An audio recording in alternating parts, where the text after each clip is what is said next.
to a special edition of the Darden Admissions podcast. I'm your host, Brett Twitty, and you are listening to a new episode.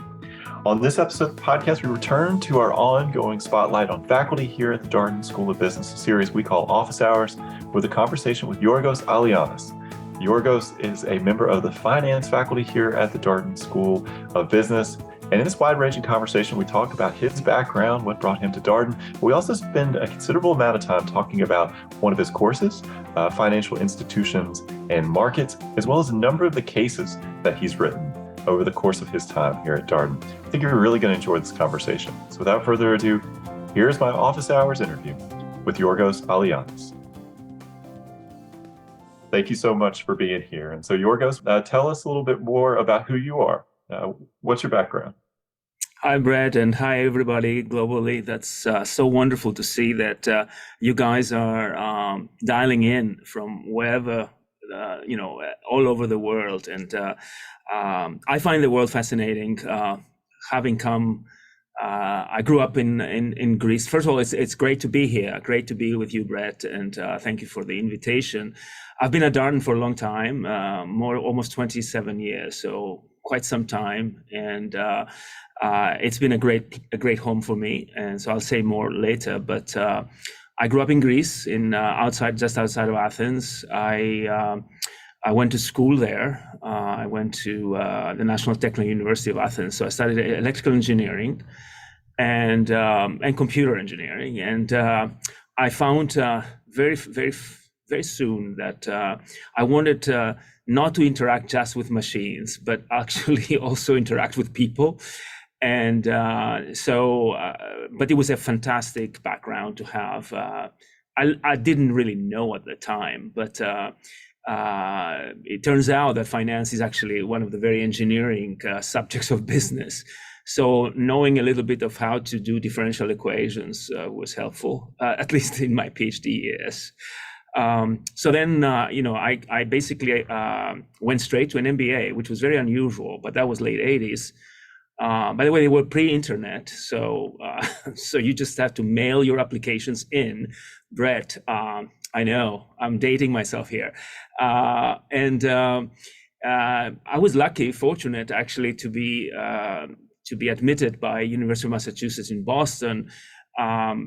Straight from undergrad. And so what did I know about the world of business and so on? But it was so eye-opening. I was actually also a research assistant to some faculty there. And that was also eye-opening because that got me sort of to think about, a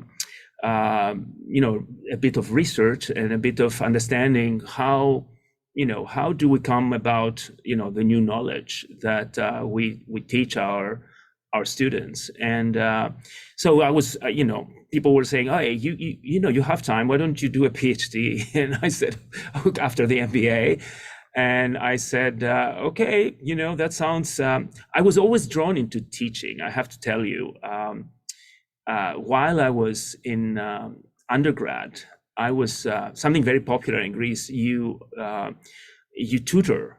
You do a lot of tutoring for pocket money, which was not so pocket actually at some point. And, I taught very different subjects I was teaching high school kids, and it was, mathematics, it was physics, it was chemistry, it was even German. So it was like so many different things. And, one-stop shopping in a way. Whatever you want, I'll teach you. And I was so fascinated by just the way people learn and how can I make things clearer, easier. What is the process of learning? How does learning stick? All kinds of things. I mean, it was just so enjoyable to see the students progress. I think that was the biggest takeaway. And so I had that in the back of my mind. And so when somebody said, why don't you think about a PhD?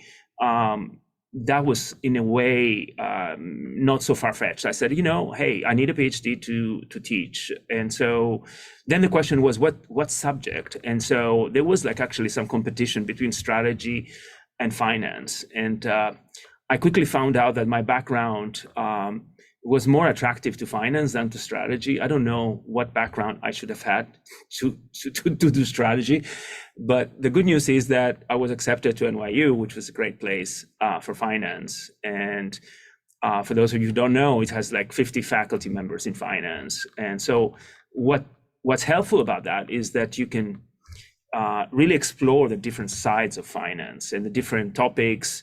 And you can find professors basically that you would like to work with because you find the topic interesting and so on. So there's all kinds of different fields in finance, including a broad field about asset pricing that we call it, which is about how prices are formed. And then there's corporate finance, which is how corporations fund themselves, how they finance, what do they do with them, with the cash flow afterwards, and so on. And then there's also theory and empirical work. So you can do theoretical work, but you can also look at data and look at empirical. And so I was actually very fortunate to be at a place like that because I could choose, and I chose to do empirical corporate finance, which served me very well. So and after NYU, basically not after, during your last year, you go in the job market, which is a fascinating experience in and of itself, because you mail in applications at that time. Again, Brett, I think it was the internet had started, but I don't know exactly. They were still wanted to have a package. So I remember we were like mailing those in, and with letters of recommendation and your papers, basically your thesis, and then you're waiting for the first round. You wait for a call, and I'm sure now there are like WhatsApp, or text. I don't know exactly what's going on right now, but at that time you were waiting for a call, and it was just a big stress, like over the voicemail, right? Anyway, so you get those, and then you go to a conference, and at that time in that conference, you just go from one hotel room to another, depending on where the different schools are.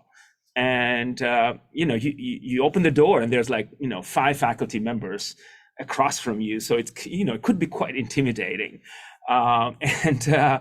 it takes a little bit of adjusting to it, because you run from one hotel to another and from one room to another, and you just try to keep it straight. After 20 interviews or so, what have I said to who, when? But what was very fascinating, you always have some schools that you're focused on, that you think that, those are the ones that will allow you to grow and carry on with your life and your career and so on. And honestly, Darden was one of them, but I didn't know as much about the school. But my interview was amazing. I loved sort of hearing about more about Darden, and sort of the emphasis on the teaching side, the emphasis on developing leaders, the emphasis on really working with our students, getting close to them, and bring the best in them, see them grow, make this non-transactional. This is sort of a lifelong relationship that you see and you enjoy. Now after having spent 27 years at Darden, I can attest that it was all true. That it's not something you teach somebody and then you never see them again, or you never hear from them again. There's some students that are everywhere, and but when I went to India, for example, for a program, we had a reception, and it was so great to see some students I hadn't seen in 15 years, and there was still the same connection with them. And the interesting part you might find is that they did remember things I told them, and they're like, you told us X. And I'm like, I don't remember, sorry. The good news was that actually what I had told them was right, so that was good. I was like, okay, early on in my career, it was, you're just trying to learn as much as possible, and you try to, to develop your own thinking of how you want to educate people, right? And so anyway, it's just such a always thrilling moment to see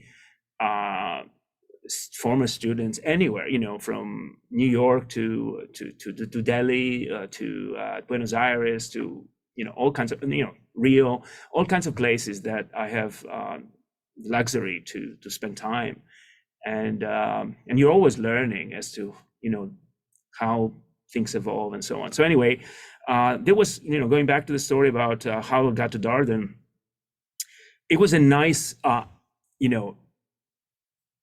first of all, there was like something really great about the interview and the approach, and I'm sure all of you guys who have been in an interview and done an interview, you come away from an interview and say, okay, I'll never want to go to that place because there's no connection, and there's other places where you like, this is where I want to go, and Darden was really one of the, I would say, few places that I felt like really great connection. My two colleagues who, have recently retired actually. So I was very fortunate to be colleagues with them for so long and learn from them.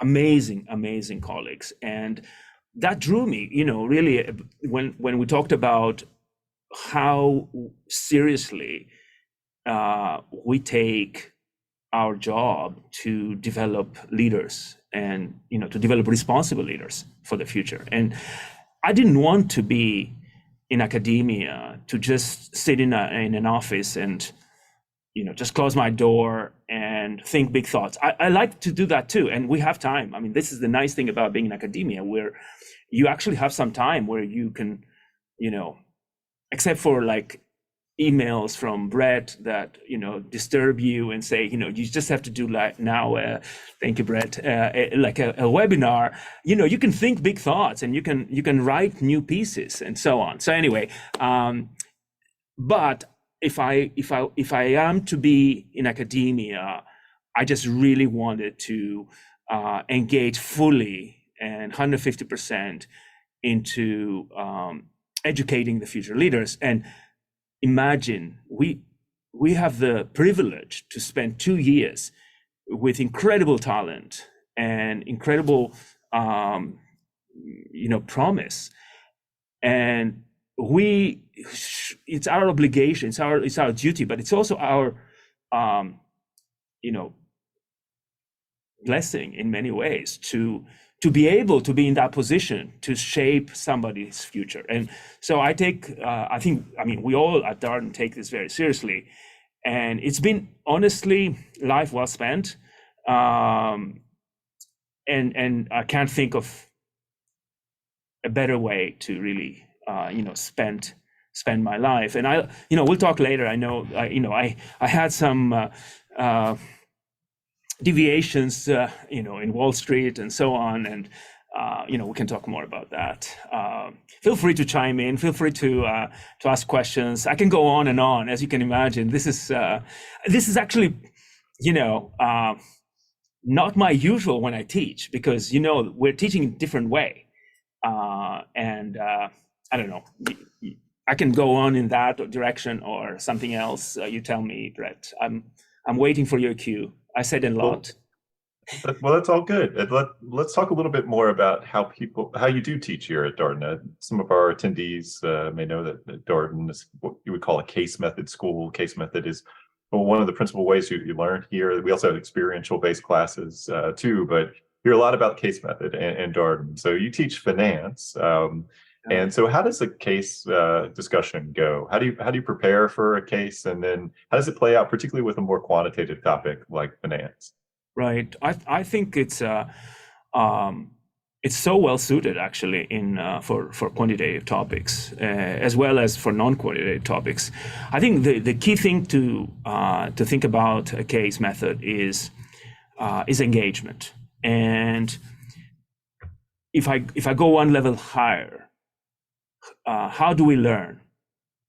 Well, a precondition of learning is engagement. So if I'm disengaged, basically I send text to Brett while I'm in the class, there's no way I will learn. It's like I may learn something from Brett, but not from the professor. So the key thing is you gotta be engaged as a precondition to learning. Now, you can't exactly force it, right? So you have to be able to. It's kind of like watching a movie. Nobody will force you to watch a movie. You just have to be sort of immersed because of what you find interesting and what's the purpose. So every case has a purpose, has a goal. We have these learning objectives before we write any case. And I write a lot of cases, but before you write any case, you have to think about, why am I writing this case? What do I have to teach on this case? Why is this case versus another case important, right? In a case, I think of it as a story, right? It's a real story. Sometimes it's actually also imaginative. It's like a script, like you're like a director, and you're trying to think about how this whole thing is going to play out in class. And essentially, you're thinking of a sequence of questions, and then a sequence of potential answers. But you want to orchestrate this in a way that basically makes learning clear and obvious. And sometimes it's murky, which is also very fun. I'll give you an example. So let's say I wrote a case on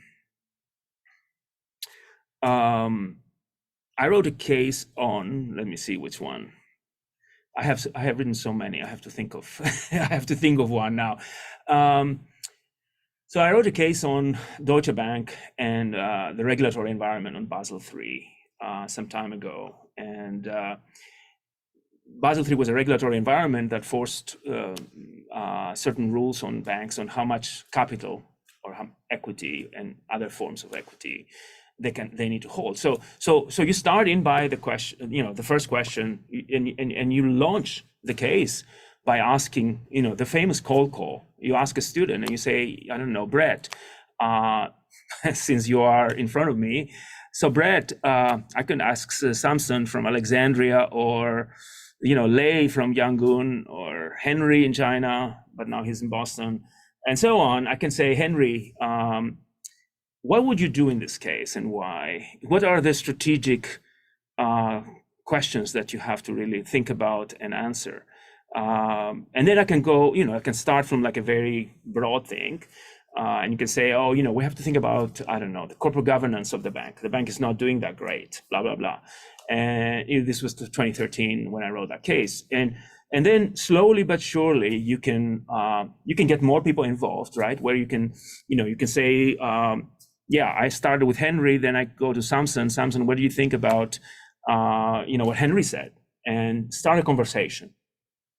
And slowly but surely, you write some things on the board, and you're trying to basically unfold the case. And I think what is fascinating about a case is that no one has the full picture, including the CEO of the company. So, you can't expect exactly, the students to really know everything about it. So you just slowly but surely, and working together, you bring about this knowledge that you didn't know was there. And you're pointing to things in the case because it's very data driven, right? So you just say, according to, I look at figure 1 and, stock price is not doing well. And so why does the market penalizing you? Because they're afraid that you don't have enough capital, and raising capital is always not a very good thing for a bank. That means that you don't have enough and it's very costly, et cetera, et cetera. So you just go through this exercise. And I think what's fascinating is how much first, how much you push yourself to really think collaboratively about everybody else in that conversation, and really uncover the things you didn't know. And I think in the end, it's almost like, wow, what did we do here? And it's a very different thing from me going in front of the classroom and, kind of pontificating. Here is the strategic issues. Here is what you do. Here is what you. Sometimes I don't have the full answers myself, right?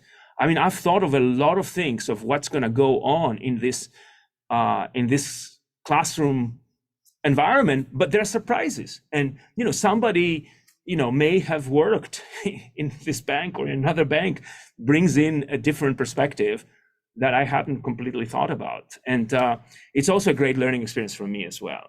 So it goes both ways. And I think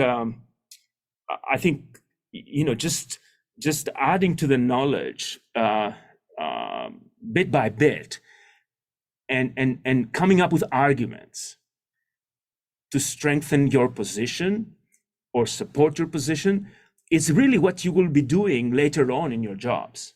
I tell my students, imagine you go to a place where you do 2 years of MBA and you never opened your mouth. What a waste of time. Because when you go to any place to work, you have to open your mouth and you have to really argue with reason and logic and be based on data to support your arguments. And so what I tell people is, like, every class is like a board meeting. And so what would you say to convince the other board members? When will you say what you want to say? So you have to choose the timing as well. How much you're going to say, how much you're not going to say, how well will you listen? And how would you lead? So there's like everything right there. And I think that's why, our students feel extremely prepared in their next phases of their lives. And they still want to see me in Delhi and Buenos Aires and New York after all these years. So it's honestly so gratifying to, and it never gets boring or old, because there's always new issues that you write about and new stories. And like in the banking, sector that I'm teaching is constantly, right? So there's always something new that is happening. But in every field, and so I think by the ability to sort of write about the new stuff, make everybody very current. At the same time, you don't dismiss the history, because I say there's not that many great ideas. There is a few great ideas that get repeated, and we forget about how these great ideas got us into trouble at some point, and then they morph themselves in a different way. An example of this is, so I'm teaching quite a bit about the financial crisis, and especially, after I came back from Wall Street in 2007. So I wrote a lot about a financial crisis, and the big, in the middle of it was the mortgage-backed securities, so CDOs. And so I teach a case on CDOs, which is pretty fascinating, because it really encompasses the whole financial system. And so the different players, from investment banks to banks, retail banks, to rating agencies, to the regulators, to debt investors, to equity investors, to hedge funds, to asset managers. I mean, you name it. They were all in there and making money, and until they didn't. And so it's a fascinating story. And I don't think people realize that mortgage-backed securities had been invented 20 years before, 30 years before, 25 years before, until I teach the following case where it's an older case from that era. And wow, it's like this thing had disappeared and then it's just like came back with a vengeance. And of course, we didn't pay attention to some of the parameters of, the inputs to a model that basically got us into trouble later on. And so we dissect sort of, first of all, the reason for a financial instrument, a financial product to exist, and then how it can be misused and abused actually, and cause us trouble, for example. So it's fascinating. So you really have to understand the past, you have to understand the present, you have to understand there's all these new things that are happening, especially in finance. I would say, the basics are the basics, but you have like new fields like, cryptocurrencies, fintech, et cetera, et cetera. So there's that keeps you young, honestly, although gray hair, but keeps you young in spirit. And always something to learn, because it never gets boring. That's the other thing. And I think that's a great thing. The greatest thing about being a faculty, especially in a place like Darden, where you have basically a carte blanche to develop what you want to develop, and within your course, and just think about new ideas, and also think about new ways that you want to influence your students. So and that's not always like obvious. Just even after all these years, I always think very carefully about, why do I want to write this case? Is this something that I want to teach? What are the students going to take away from this? And then it gets more complicated, because you have to think about how this case fits with everything else that you have written and everything else that you do. So it's not just a case, but it's like essentially, you can think of like a movie or a theater play. I call it a Netflix series. So you get like, the first episode, the second, the third, and how this evolves, so that you can basically get, in a way, okay, it sounds cliche, but 1 + 1 is not 2, but it's 3. So how you can get this accumulation of knowledge and the progression over time that basically allows you to, I saw this before, and now I can basically use that knowledge to think something different, and therefore kind of create this, this sequencing and this progression. And it's almost like I say every course has a beginning, a middle, and an end. And it's like, and the end doesn't end, but it's kind of like, you got that thing where you have to really pace it. How you start, like an example, you start with a very broad case that almost brings out all the issues that you want to cover later on. And it's not my invention. I learned so much from my colleagues, honestly, in how you think about a course, which is so different from courses in other places where, sometimes you feel like, chapter 1 today, chapter 2 tomorrow, chapter 3, isn't that boring? Somebody else has decided how you want to do things. But here you really have to think about, okay, how do I write my own play, and why that makes more sense? I think ultimately that's the key, right? Is that if other people adopt what you do and are interested in what you do, it shows a bit that there's some market confirmation, to use a finance term. Hey, and sometimes you learn from mistakes as well.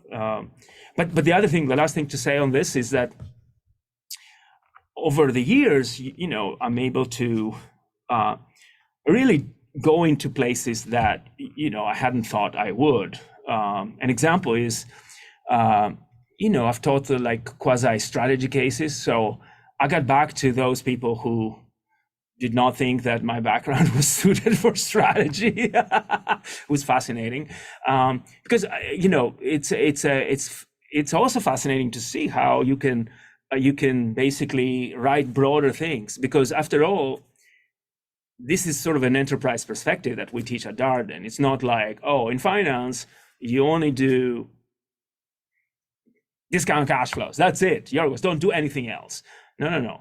I can really, because the problems don't come to you isolated, right? So there's like these broad issues that are strategic, that have a finance component, that has a hugely leadership and behavioral component. And so I wrote a leadership case. I've written several leadership cases in my course. My leadership faculty may not completely agree, but it's a. I mean, we're teaching on how do you become, let's say, a CEO of a bank. You got to, what does it mean to lead a financial institution? So anyway, so it's been so fascinating to explore all these issues and come up with a real feedback, right? Which is, the students love what you do, or the students feel like you should do more of this or less of that. And, the course has evolved with all the feedback that you're getting. And you can never reach the perfect course and the perfect case. You're trying, and, experience helps, I have to say. You know what has worked in the past, so what potentially could work in the future, but you're also taking risks. And that's what I love about Darden at this stage, so I wrote a case about a former student of mine who was an investment banker for 10 years. And then she decided to start a wellness company. She's from the Caribbean. And the case stopped where she had to make this decision. She was a very successful investment banker, and she had to make the decision: do I stick with investment banking or do I do something else? And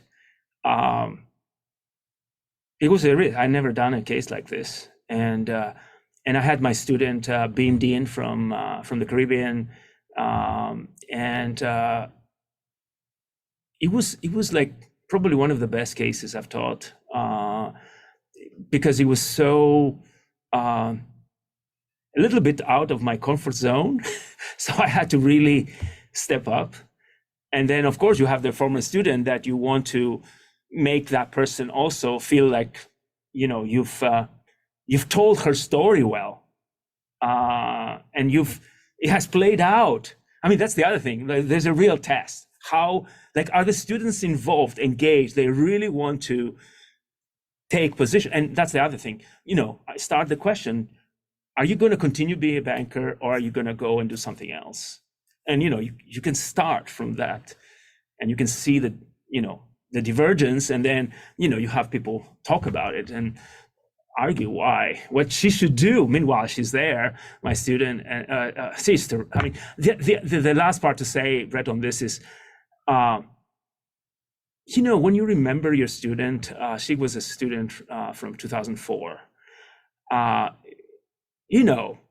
mean, how was I 20 years ago, right? So it's a very different me than now. Hopefully more wise. Hopefully, who knows? But the students are at a certain stage in their lives, and certain knowledge and certain ways of, expressing themselves and so on. I mean, as you would expect. And then you see them 20 years later, or 18 years later, and you're like, whoa. I mean, the way they are expressing themselves, they would have aced it, back then. if they were, I mean, they would have been like, whoa. But you see this progression as a leader, and the way you are thinking through, and you can actually identify the Darden, a little bit the Darden imprint, a little bit. I mean, actually quite a bit, in terms of the logic to the arguments, the way they dissect the issues, the way they go about it, the way they think about the pros and cons, the way they think about, what do I want in life, the way on and on, right? I mean, it's just how can I get there? What does it mean? I mean, there's really deep conversation, on this one, but on so many others. And so anyway, it was like a great way to end the course last year. It was fantastic. So I think more to come. Well, I want to take some time and talk about one of your classes here, a very popular elective that you teach, Financial Institutions and Markets. I will note I was on a webinar earlier this week with a number of executive MBA alumni. We had a panel discussion, and they remember this class very fondly. Wanted to come to this discussion today. Such big fans of yours, and I know this class has evolved a lot. I think you launched it originally in 2008 after you got back from your time on Wall Street for the full-time MBA program, and then executive MBA. I think this elective was introduced in 2017. And so tell us a little bit more about the course, and then we'll kind of get into some of the other questions I have. Sure. So just, it was fascinating. When I came back from Wall Street, by the way, it wasn't clear that I was going to come back from Wall Street, but again, I had to think like a Darden MBA and decide, do I stay in Wall Street and as an investment banker, or do I go back? And a true story is that I actually bumped into a former student of mine in New York, and at the Museum of Modern Art, out of all places. And she was visiting from another country, actually. And I was telling her my big decision that I had to make. And she's like, Yiorgos, you're meant for Darden, you go back. And I was like, wow, okay, that was like, there was no hesitation there.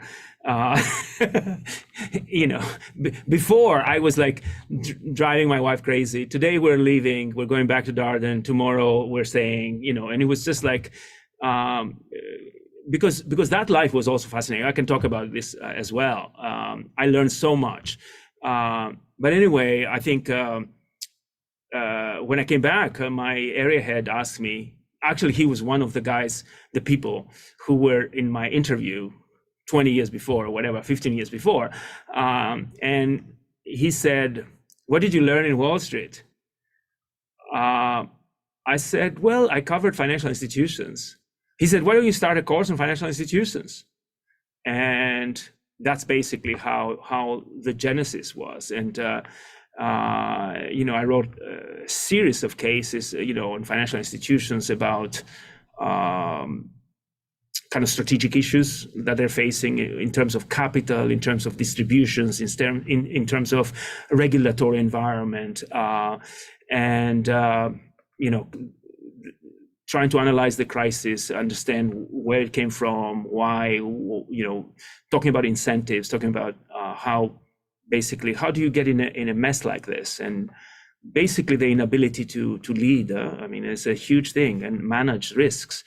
It's a big component. My other research is actually, my academic research is all on risk management, or a big part. And so I come from a very, in a way, very deep place on understanding risks. And it's not so simple, because there's quantitative stuff and then there's qualitative stuff that it's harder to measure and so on. But anyway, so this is a parenthesis here. But I started the course, and then I had a big chunk on financial crisis and so on.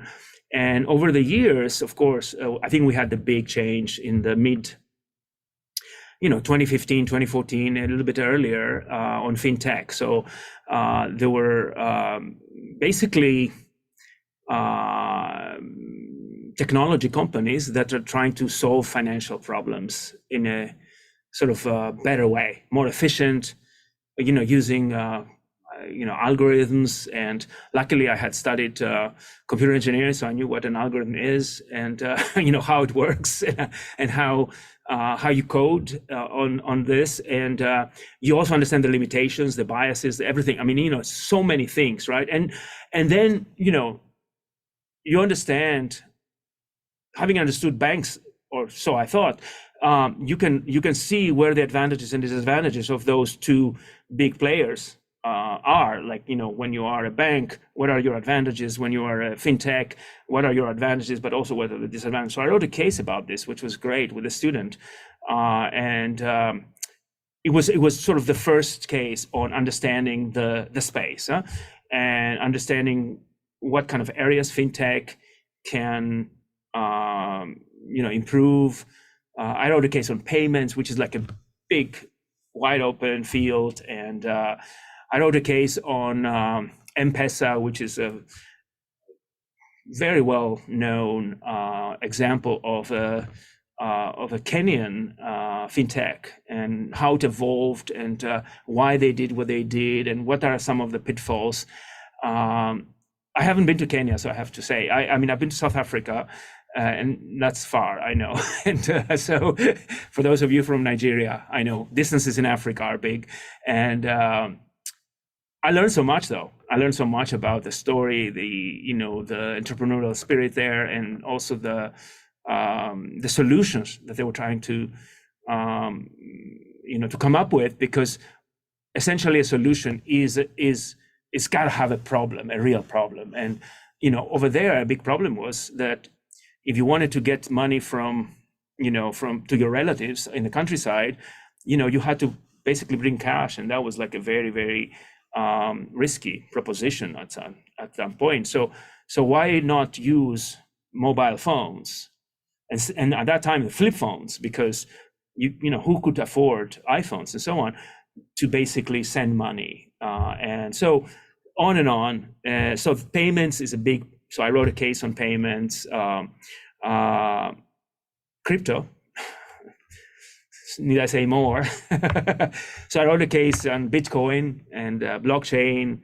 I mean, it's funny how my past sort of comes back to not haunt me, but just to help me understand the new issues. Because for somebody who has not studied engineering, it could be like, I don't know how to program, so I'm not even sure what this is all about. But I think you're trying to sort of analyze, understand, sort of and teach what this new technologies can do and what they cannot do. And big example is funding. So the question is, who has a big advantage? And clearly the banks have a big advantage, because they have deposits that are, or so we thought, are very sticky. And then these deposits are nearly not costing as much. Whereas for fintechs, their funding comes usually from the capital markets or privately, and they cost a lot more. So when you have a cost disadvantage, you really have to basically have a return that is sort of more than compensates for that. And so how easy that is, and so on. And so I wrote a lot about the evolution of fintech. So it's more on the strategy side, honestly, understanding where this is going, where banking is going also, how, I mean, mobile banking, if you don't have mobile banking, you don't have a bank now. So these are a lot of things that have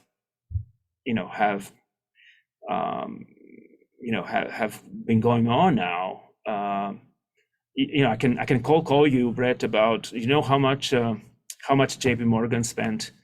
I cheated. I Googled it, but I knew the ballpark. Okay, I knew the ballpark. How much did they spend last year on IT? I'm gonna go. It's $2 billion. Ha.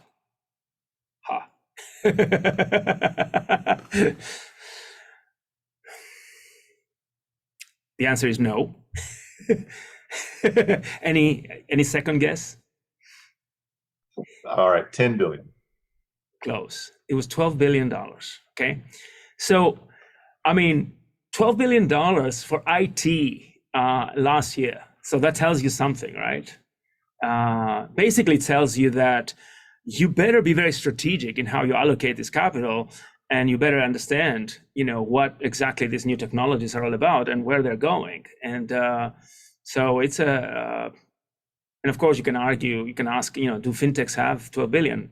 The answer is no. So you can easily think about, okay, JP Morgan can actually buy you which is not a bad thing. And it happened to a Greek fintech last year, which was actually pretty fascinating. One of the earliest and first unicorns, as we call it.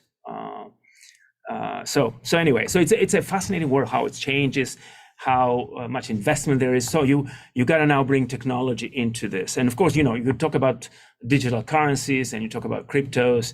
When I wrote this Bitcoin case, there was this imaginary scenario, but it seems very real, where a hedge fund person has to decide whether to invest in Bitcoin or not. And you get some amazing conversations among the students, because there's some who are really Bitcoin sort of how do you call it? Not just funds, but like really believe in Bitcoin and technology and where it's going. And you got this other side that is a little bit more skeptical about what problem do they solve, and then you go into this conversation about, is it an asset, is it a commodity, what is it? And then you can try to think about digital gold, and you say, oh, is it better than gold? I mean, why are we fascinated with gold for 4,000 years? And should we be fascinated with Bitcoin? And the Bitcoin itself has changed. So when I wrote this case in 2017, honestly, I wasn't sure how long Bitcoin was going to be around. And it started theoretically in 2009, but 2017, it was like at $5,000. And actually, the question is, would you buy Bitcoin?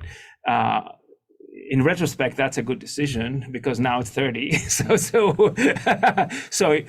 But you don't have to just say, oh yeah, I'm right, but you have to really articulate why and what's the reason and so on. So you really have to understand. Essentially, one important part is that is this going to be attractive to people with a lot of money, so institutional investors, to get into Bitcoin, and why? And I think one big change we've seen over the years, imagine if these 5 years is a little bit of the institutional investors and hedge fund managers coming in more and opening up more into Bitcoin than others. And so I just finished a case on Bitcoin 2023, we call it. So kind of like the updated Bitcoin case, just to point out some of the changes. And of course, the moment you write something, there's new stuff happening. So I wrote about decentralized finance, and what is decentralized finance? I mean, it's like quite fascinating. Basically, you can think of a world. Okay, why is it decentralized? It means that the same thing is in many places, and so there's not like one thing that controls everything, right? So there's like the same thing is like copied everywhere, and so basically that means presumably that it's I don't want to say it's safer, but imagine if you have like one thing in one database and somebody goes in and hacks your database, then wow, what am I doing? But it's harder to hack gazillions of databases which have the same copy. So that's sort of an original idea, which was not original. It's computer science, who came up sometime earlier. But the other funny thing is that things happen without any person sort of kind of saying, do this, do that. It's kind of like pre-coded. And so you get things that are happening because the code decides to invest in X, Y, and Z, for example. So just to make it a little more clear, in the beginning of times, you could just buy and sell Bitcoin. Fine. But can I do more with Bitcoins? Well, while they're sitting somewhere, and that's a whole other conversation, while they're sitting somewhere, why not I deposit in a crypto bank? Wow. And earn some interest. So somebody thought about, why don't I have a crypto bank where people can deposit my Bitcoins and earn some interest? Isn't that something? So that's a new innovation. And then, of course, once you have a crypto bank, the crypto bank has to lend it out at a higher rate. And then you have all these conversations about what is the right rate to lend, what is the right rate for interest rate. Meanwhile, this is happening in this in this computerized world where there is pretty much no regulation. And it's coming to a theater near you, it seems.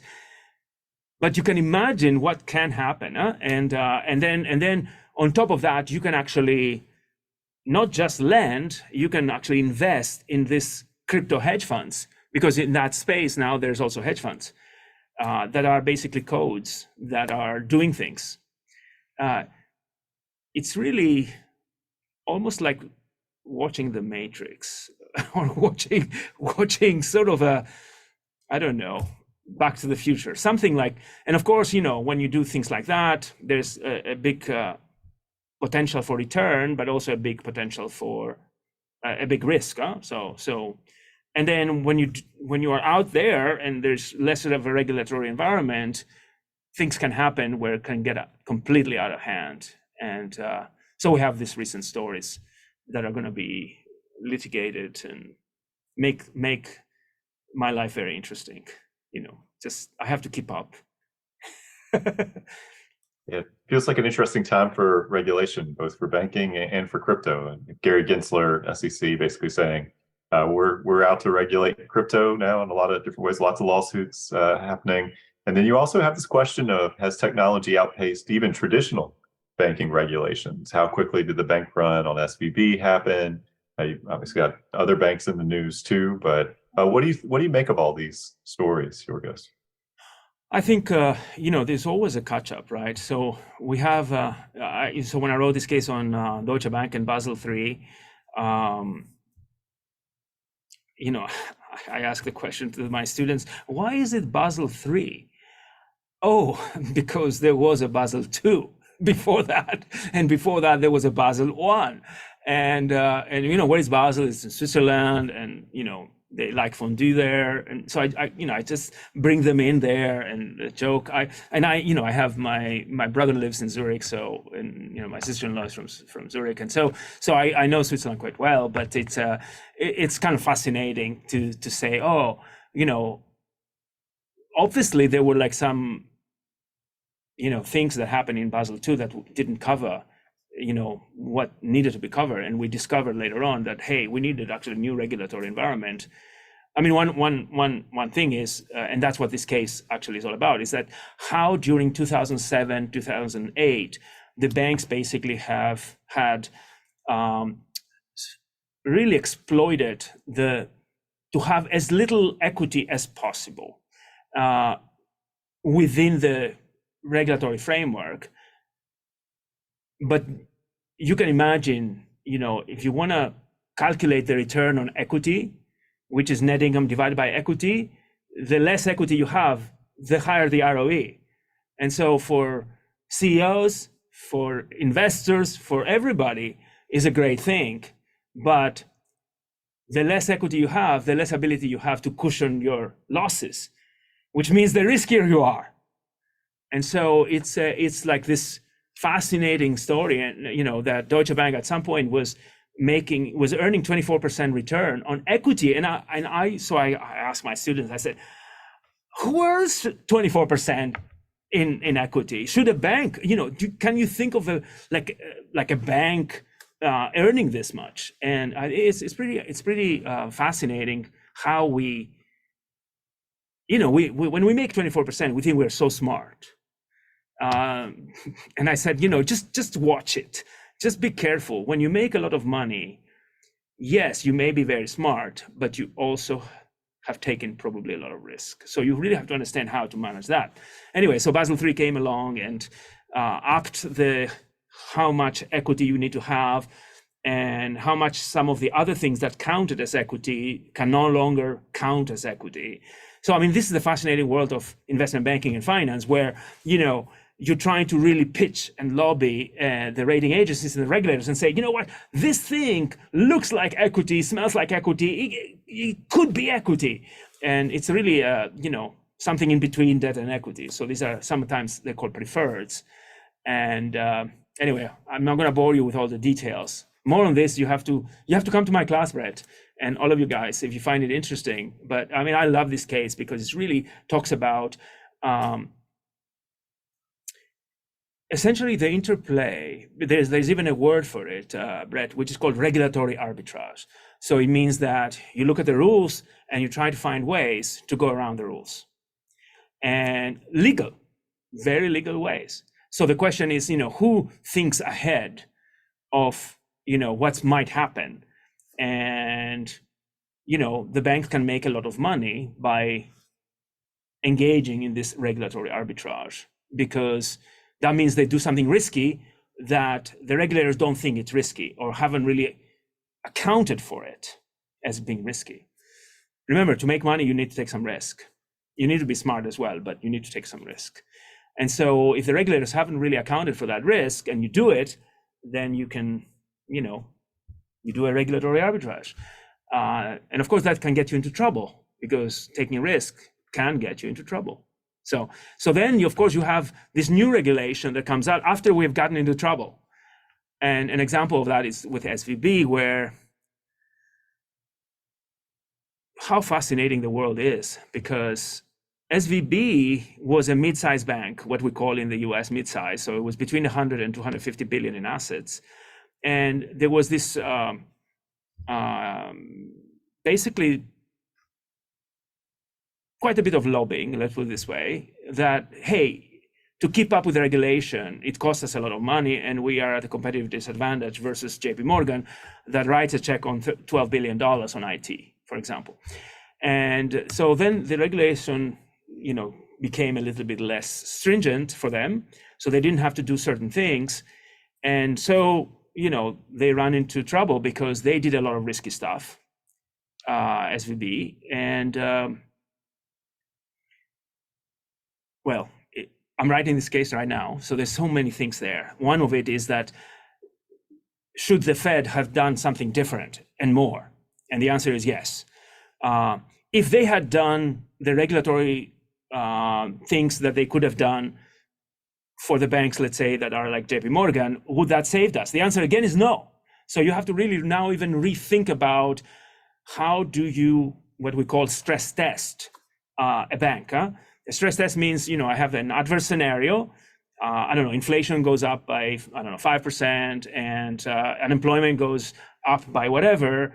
And then I go through a mathematical model and try to see how this will impact the bank, meaning, will it have enough equity to withstand? Will it have enough cash?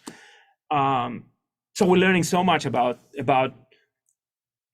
even the things that we had in place perhaps wouldn't have helped us with SVB, but at the same time, there was some obvious error in risk management, that they should have been really rectified before we got us into trouble. An example is they had a lot of money in treasuries. Now, treasuries are very safe, right?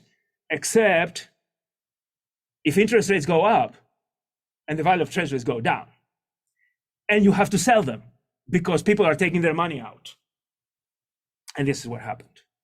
So treasuries went down because interest rates went up. So I thought I had 100 million, but now I have 70. And meanwhile, I remember it's called run on the bank because somebody has to run to the bank. Now I don't have to run anywhere. I just press a button and I just move my money. So it's a new world of running the bank. And it all can start from a tweet.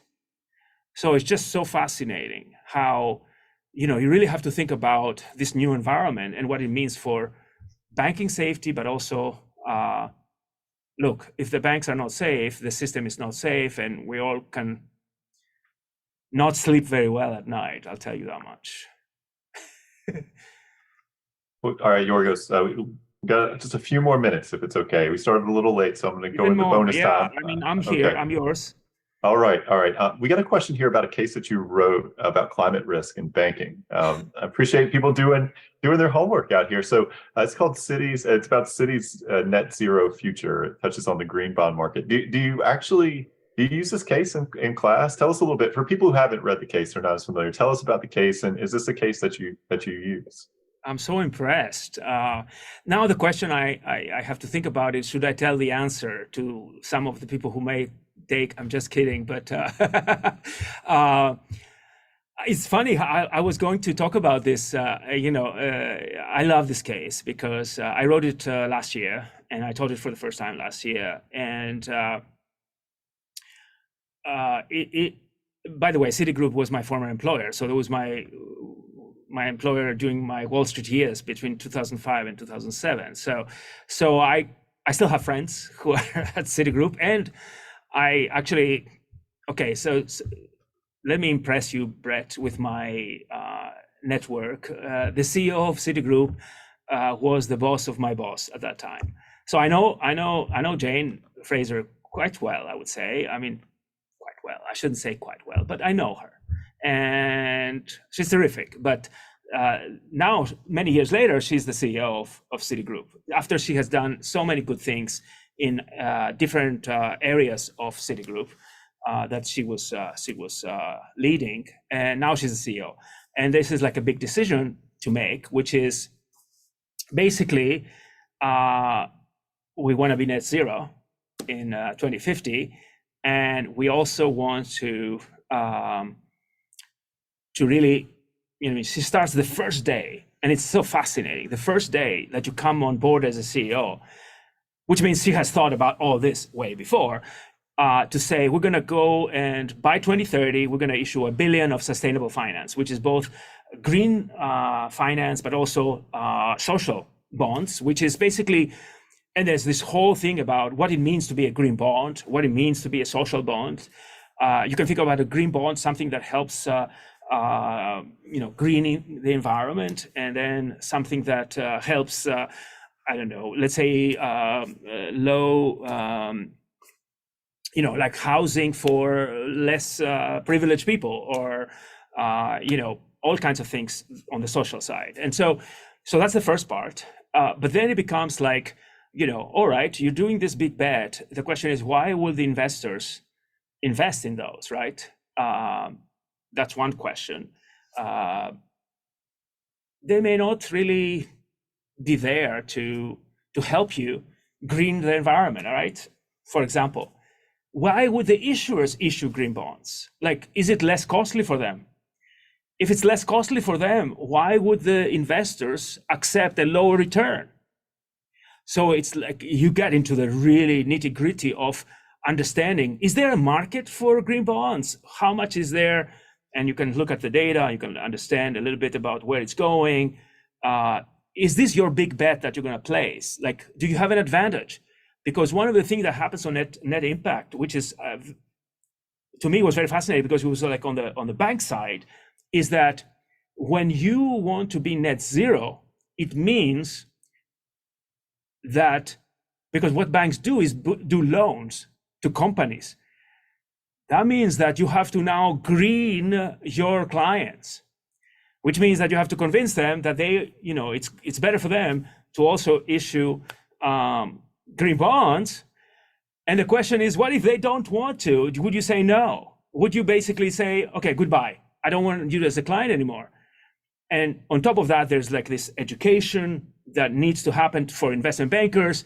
There's this whole process of how do you actually get a green bond to be certified as a green bond? And investment bankers want to just do a deal and get moving to the next one. And so this is now a whole other layer of institutionally, what will that mean? But also, you can talk about the world, right? So, which is, where is it going? Is this what you would do as Jane Fraser? Like, what was your advice to Jane? Would you have recommended that she does this big bet on green bonds, social bonds, and net zero? And it was a fascinating conversation.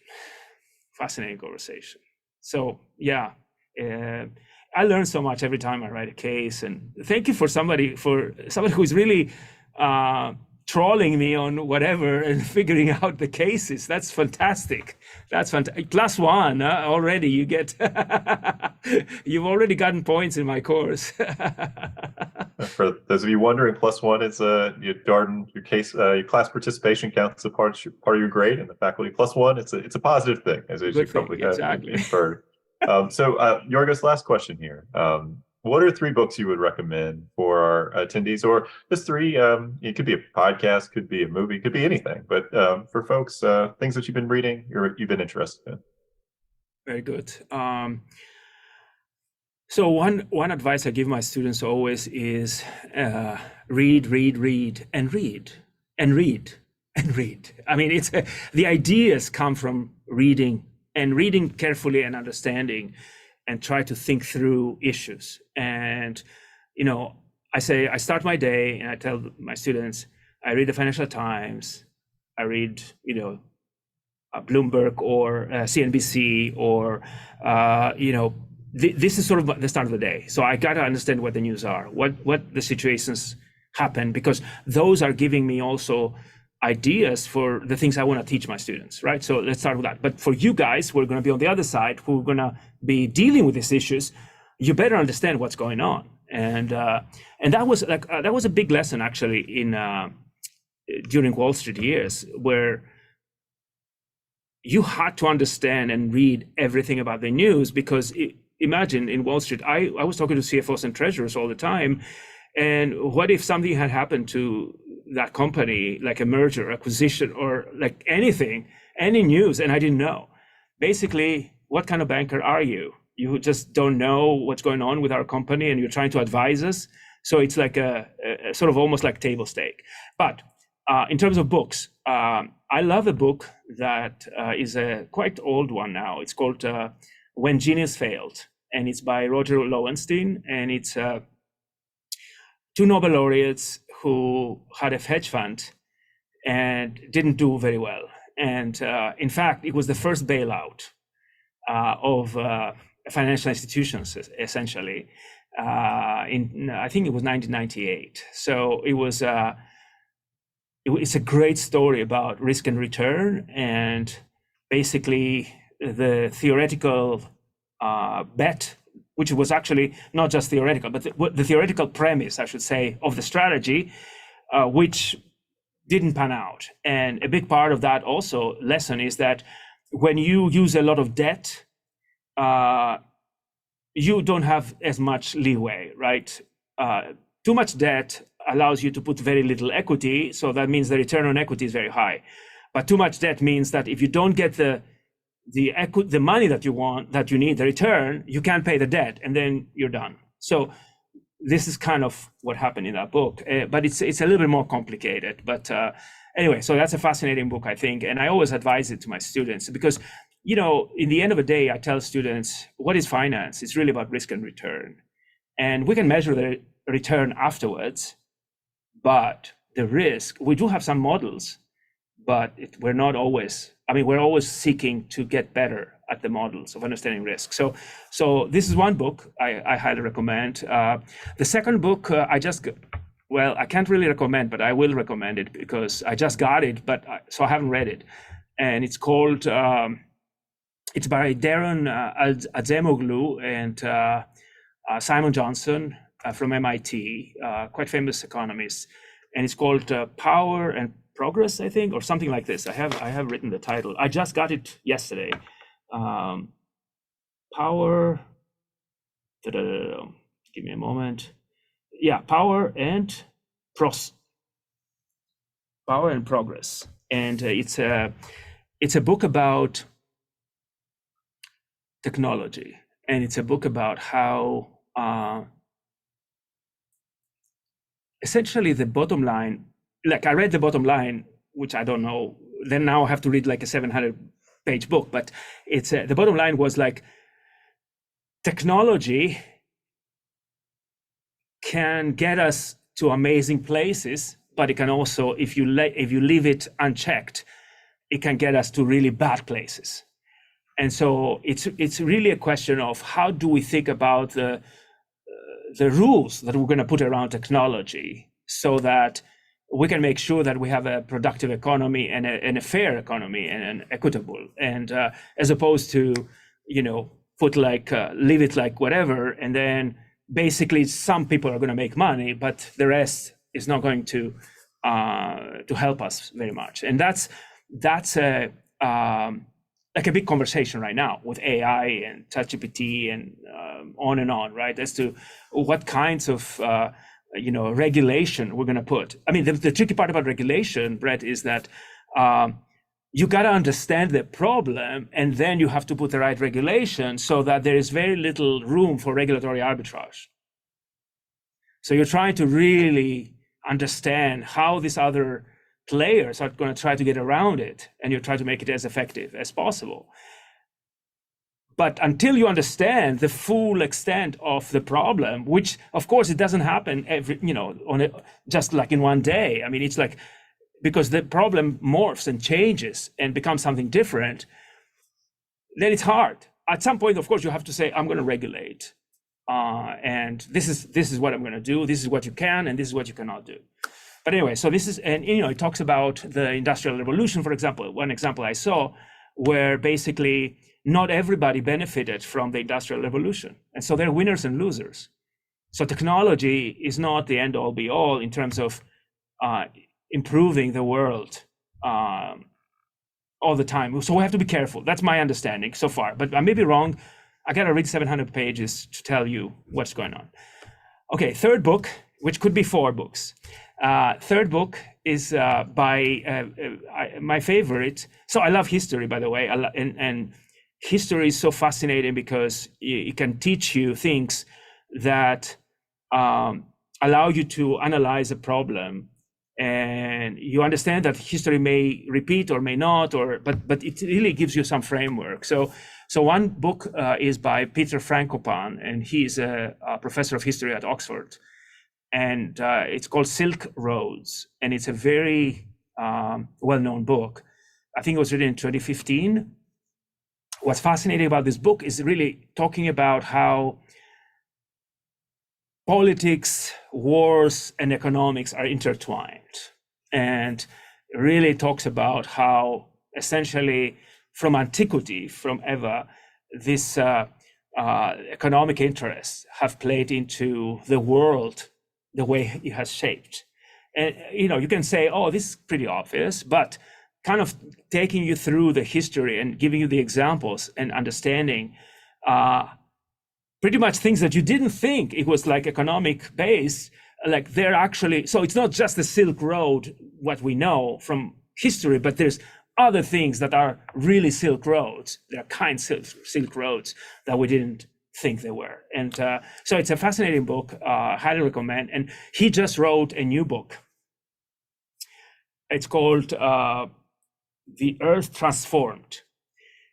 It's also 700 whatever pages. And I know, like, I feel like so underperforming, Brett. Like, I have not written a 700-page book. So I mean, I'm so impressed by some of these guys. But anyway, he wrote about how civilizations over time have dealt with climate change or not. So essentially, what are these things that can help a civilization survive a climate change? And what are these things that they didn't do and basically, eradicated this civilization? And an example is like, the Mayans, which is sort of a theory that basically was a big drought and a big sort of a climate issue that kind of changed the route of that civilization. But anyway, so like I said, I mean, not everybody from Greece, by the way, is enchanted with history and archaeology. These are Greek words, but I am. And I always learn so much understanding sort of what happened in the world and try to bring in, and the same thing with finance, what happened in financial history, economic history, how that can inform where we're going. So yeah, it's been such a blessing and such a privilege, honestly, to be at Darden, a place where I can, think big thoughts, but also then deliver them in the classroom in such an engaging way, build these relationships that are so precious and so satisfying, and basically feel like, okay, at least they want to talk to me when I go to to Delhi or to Rio, and not just that, but they're so excited to see me again. And I'm glad I didn't say anything wrong so far. All the examples they've brought up. Oh, you said this, and I'm like, okay, it still works. Okay. So. Well, Yiorgos, thank you so much for your time today. It's been such a pleasure having you here on Office Hours. We covered a lot of ground, and the last guest on Office Hours was Bob Bruner, the former dean of the business school at Darden, also a student of history, also a member of the finance faculty at Darden, and an avid reader as well. So it's wonderful having you here. To all of our attendees, thank you so much for taking time to join us for today's session. As always, we'll share out the recording of this session on our blog, Discover Darden, as well as our admissions podcast, Experience Darden, and the Exec MBA podcast. And we'll be back with the next installment of Office Hours in early August with Professor Tim Lassiter, talk about operations, technology, all kinds of things. So hopefully you will join us for that. But hope you have a wonderful weekend, and thank you again for being here. Thank you so much, Brad. It was wonderful. I appreciate it. And thank you for tuning in from everywhere around the world. And that was a conversation with Professor Yiorgos Allayannis, a member of the finance faculty here at the Darden School of Business, and the latest installment in our ongoing Faculty Spotlight series, Office Hours. As always, if you have any comments, suggestions, requests, anything you'd like for us to cover here on the podcast, we're all ears. We can be reached at Darden, that's DARDEN, @virginia.edu. Till next time, stay safe, be well, and thanks for listening.